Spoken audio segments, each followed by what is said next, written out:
Ek is oor dit, ek is klaar en ek is keelvol. Ek is oor dit.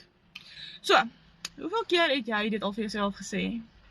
Ek het al baie keer vir myself gesê, dis te moeilik, dat werkie, dit. So, 'n groot deel wat 'n probleem veroorsaak is finansies. En ek dink baie van ons het al gesê, "Jesus, ek is klaar, want ek is oor dit." Finansies druk. Weet jy, ek het so 'n tyd terug vir my side hustle aangeskaf, wat vir my 100% profijt gee. Ek het al baie voorheen goedjies gedoen, soos om ook produkte te verkoop en ek het 'n klein presentasie verdien. Vandag doen ek nie meer daai klein presentasies nie, ek vat nou al hele 100% om daai ek is klaar oomblikke te verander in my finansies. So as jy voel ek is klaar en ek is geivol en ek is keelvol, comment vir my klaar hieronder in die video en ek wys vir jou hoe jy ook jou finansies kan omdraai.